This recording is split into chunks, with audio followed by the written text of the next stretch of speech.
अस्सलाम वालेकुम, राम राम, सत श्री अकाल सभी भाइयों को।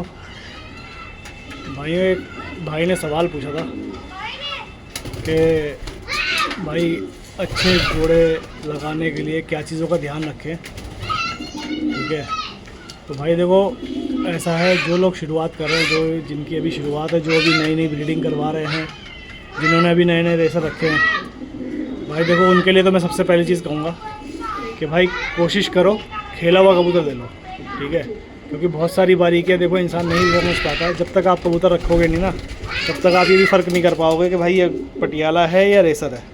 ठीक है, तो पहले तो आपको रखने पड़ेंगे। ठीक है, रखने के लिए सबसे मेन चीज़ है कि आप क्या कहते हैं ना, जो भी कबूतर लो कोशिश करो कि खेला हुआ ले लो। ज़रूरी नहीं है कि भाई फर्स्ट सेकंड थर्ड ही मिले। ठीक है, खेला हुआ कोई भी कबूतर मिलेगा ना, तो आपको कम से कम ये तो पता रहेगा कि भाई ये कबूतर वापस आया हुआ है। ठीक है, जब आप उस कबूतर को रखोगे, उसका जोड़ा डालोगे, ऐसे ही नर और ऐसे ही मादी। ठीक है, ऐसे ही कबूतर को रख के जब आप जोड़ा डालोगे तो भाई आपको उसके अंदर फिर ये चीज़ तो इत्मीनान रहेगा कि कबूतर क्या कहते हैं वापस तो देखो आएगा आपका। ठीक है, आप इस चीज़ को देख के जब आप रखना शुरू करोगे ना, तो आपको फिर एक चीज़ ख़ास तौर पे ज़रूर करनी है कि अपने कबूतर को रेगुलर हैंडल करो। ठीक है, रेगुलर हैंडल करो मतलब आप उसे पकड़ो। ठीक है, बहुत सारी वीडियो यूट्यूब पे भी आती रहती हैं, बहुत सारी मैंने ही बनाई हैं। कबूतर पकड़ो, उसके पर चेक करो। ठीक है, उसकी हड्डी चेक करो, उसके जोड़ चेक करो। ठीक है, और टेल बैलेंस वगैरह ये सब चीज़ें उसकी चेक करो। ठीक है, जब आप रेगुलर पकड़ोगे ना, तो आपको समझ में आएगा कि हाँ जी भाई इसके विंग पैटर्न, आपको अभी विंग पैटर्न देखोगे ना, तो विंग पैटर्न के अंदर कुछ समझ में नहीं आएगा।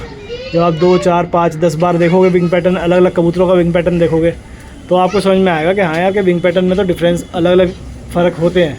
ठीक है, जब वो विंग पैटर्न का आपको डिफरेंस दिखाई देने लगेगा ना, तो समझो आप धीरे धीरे सीख रहे हो। ठीक है, जब आपको विंग पैटर्न का डिफरेंस दिखाई दे तो कोशिश करो एक से विंग पैटर्न के कबूतरों का जोड़ा लगाओ। ठीक है, एक से विंग पैटर्न मतलब जैसे कि अगर किसी की आखिरी की 4 कली में फ़र्क गैप है, तो ऐसे ही कबूतर लगाओ उससे जो इसकी आखिरी की 4 कली में गैप हो। ठीक है, अगर किसी की 3 कली में गैप हो तो ऐसा कबूतर लगाओ, ऐसी कबूतर या कबूतरी लगाओ जिसकी 3 कली में गैप हो। ठीक है, या किसी की आखिरी कलियों में गैप बिल्कुल भी ना हो। ठीक है, तो समझ लो उससे ऐसी ही नरिया मादिन लगाओ जिसके आखिरी कली में गैप ना हो बिल्कुल भी।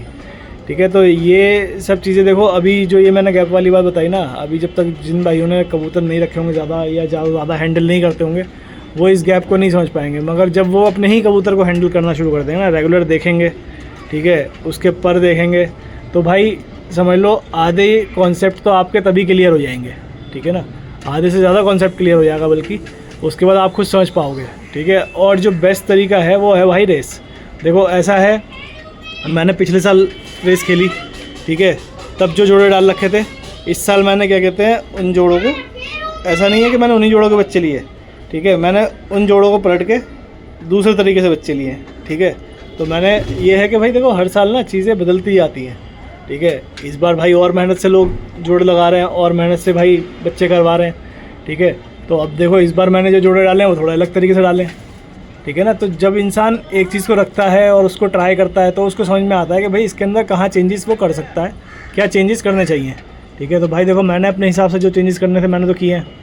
ठीक है, तो भाई सभी भाइयों से मैं कहता हूँ कि अपने बर्ड को कम से कम हैंडल करना शुरू करो पहले। ठीक है, रेगुलर हैंडल करो, और कोशिश करो कि जो परंद कबूतर है ना उसे ही हैंडल करो। देखो जोड़ों में तो कैच होते हैं, मगर ये है कि भाई अगर आप अपने यहाँ जोड़े वाला भी अगर परंद रख सकते हो, ठीक है, मतलब जैसे केज वाली जो ब्रीडिंग होती है, जैसे मतलब समझ लो कि आपका एक आगे ठाटर बन गया इस तरीके से, तो भाई उसे क्या कहते हैं आप ऐसे करके कर सकते हो। ठीक है, ठाटर के अंदर क्योंकि कबूतर घूम भी सकता है और भागने के भी चांसेस नहीं होते, तो परंद कबूतर रहेगा ना, तो आप उसको हैंडल करके उसकी चीज़ों को, पॉइंट को नोट कर सकते हो। ठीक है ना, तो इस चीज़ का थोड़ा सा ध्यान देना। ठीक है, बाकी देखो भाई अपना ये एक जो बच्चा रह गया था 4 दिन के बाद आज वापस आया है। इसे अलग से ट्रे में दाना रखा है इधर। ठीक है, तो ये वही दाना खा रहा है। आज देखा तो बिल्कुल भूखा था ये। ठीक है, तो अब इसे दाना दे दिया है, तो अब दाना दे के इसे अंदर कर देंगे। और देखो भाई ये बच्चा जो है, ये बच्चा, ठीक है, तो मतलब 4 दिन से गया हुआ था, आप लोगों की दुआओं से वापस आ गया है। ठीक है, तो बस ऐसे ही अपने भाई के लिए दुआ करते रहिए, ठीक है।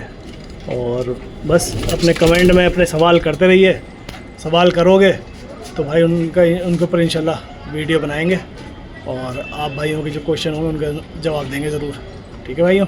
चलो, और सभी भाइयों का बहुत बहुत शुक्रिया दुआएं देने के लिए, जो कि ये बच्चा वापस आ गया, आप लोगों की दुआओं से ही आया है, ठीक है। चलिए, बहुत बहुत शुक्रिया भाइयों, अल्लाह हाफिज़, बाय बाय।